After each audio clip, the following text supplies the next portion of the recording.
Mike Schmaltz here for GoXavier.com. We're with Billi Chambers, entering your third year as the head women's basketball coach. Season is coming up. You've been very busy in the off season. So NCAA athletics now with the transfer portal can be transitional. It's almost a norm.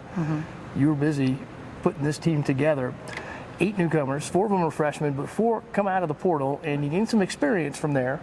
Savannah White comes from Indiana State via Wisconsin. Maya Moore from Cleveland State had some experience in Seattle. Adia Young from Auburn, and Mariah Noel from Ole Miss. So somewhat targeted experience in the portal. What else is special about that group, and why did you target those specific players? Experience, athleticism, grit, a little bit of an edge, right? Players who are coming in to prove something. So, right, if you look back at their careers, kind of the stats that they put together over the previous institutions, not necessarily jumping off the page, but when you talk to them, just that sense of, I know there's more and I want to fight to give more and I want to be in a different role. So that edge that we wanted to add to the growth that we have in the 6 who had an incredible offseason, kind of sat down and decided what they wanted their program to be, and really hit the court hard in the offseason, hit the weight room hard, have the right mindset about how to build this. And I'm excited. I'm excited about the group we put together. I think our staff did an incredible job, and I'm looking forward to seeing this group grow together. You're coming out of some of these major conferences. What was it like selling the Big East to these newcomers? Easy. I mean, the Big East is great basketball, right? You want to go beat UConn? Get over here. Let's try to, put it together.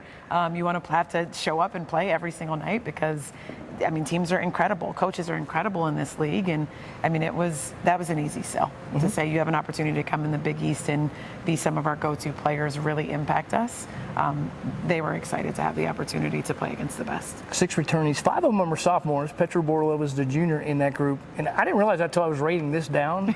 They gained a lot of quality minutes last year as freshmen playing. So how is that going to benefit that group coming into this year? I think that's huge for them, right? You saw Luthia really grow from beginning of the year not really earning a lot of minutes to taking over that starting role and being a steady and someone who kept us in offense, someone who we could rely on defensively.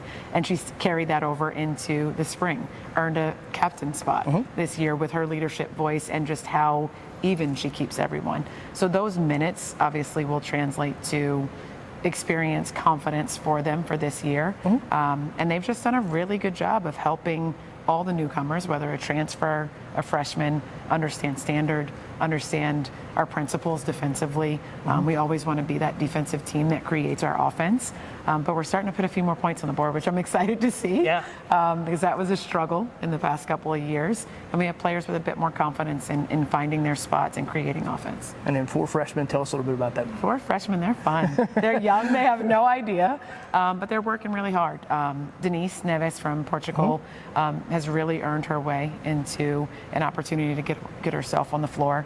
Unfortunately, we lost Cody Williams-Sefo early on with a season-ending injury, and she was kind of filling that spot where you felt like she was really going to put minutes on the board for us.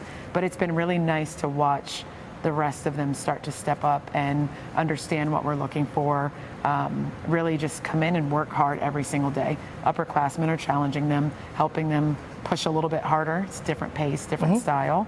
But this is just a group that's been a lot of fun to be around so far. 9 countries on the roster represented. I know you're good with this because you did it at Iona. Right. How are you integrating them together and sort of helping them bond a little bit? They do it. That's the fun part, right? When you have a team that you don't have to invest so much effort into creating the bonding experiences and they take the lead on it, it starts to get you really excited because they have been great about creating bonding opportunities, spending time together. Like I said, we met some adversity early on with Cody going down, with Maya Moore going down, and the way they cared for each other, it was just exciting to watch. I mean, they were cooking dinner for each other. They were helping wake up, make sure you're taking your medications on time, all of those things without a beat. We didn't even have to ask them to do it. So they've done a really good job of creating those opportunities. Obviously, as coaches, you're strategic about putting moments together where we can spend time carving pumpkins and, having dinner together, making pizzas and doing all the fun things. But this is just a group that values that. They've all come from different experiences, but the one connector is that they want a team that they have a really good bond with, both on and off the floor, and they're passionate about building that. So they're doing a great job of putting it together. They had a couple of exhibition games.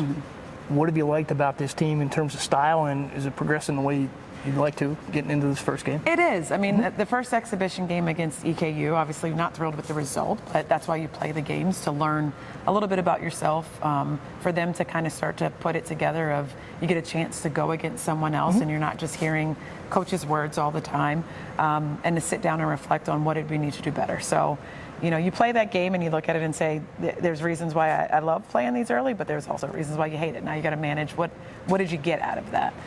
But they took the right message. They got back in the gym. I saw about 6 of them run past me and get into the practice gym and shoot afterwards, which I said, that's it. That's perfect. They're getting it.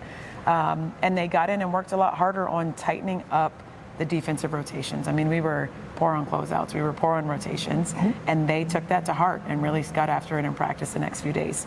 Turned around, went down to Eastern Michigan and had a great showing. Really put a lot of points on the board. Our defense tightened up, really made them have to work for points. So you see the growth weekly. You're seeing them starting to understand how to get on the same page together. And I just think there's so much opportunity with this team. So I'm optimistic. We're going to get some good tests in the non-conference. We are. 6 different conferences involved. You got the Northeast Conference. Atlantic 10 is going to be involved. I know old school folks such as myself here at Xavier love to see Dayton back on the schedule. That was always a fun rivalry, and hopefully that'll pick up. The MAC, you get Ohio, I think, what, Kent State? Kent State. What kind of challenges are they going to bring? I think there's so many challenges with this non-conference. There's so many different styles of play. You're going to see ball screen motion. You're going to see a lot of push pace, trying to play in transition, trying to play fast. You're going to see Princeton offense. You're going to see 5-out motion. And I think that's going to prepare us for what we will see in league. Just so many different styles. You'll see bigger guards, right? When you're seeing some of those MAC teams, obviously UC is the big height, the big challenge, right? But I think what we wanted to try to put together was an opportunity to play multiple different styles so that we had to learn fast, think fast, and prepare us for what we would see come Big East time. And some of those teams are going to contend for their league titles. Absolutely. So that's always a good thing for your RPI and experience as well. Yeah. All right, Big East. You just got off Big East Media Day. UConn, the defending national champions in the league. What do you expect out of the league this year? I know Villanova's kind of stacked up a little bit. Villanova's stacked up. Marquette brings everybody back. A lot of new for the rest of the teams. Everybody hit the transfer portal hard. Everybody's got a lot of new players, new faces coming in. There's so much unknown.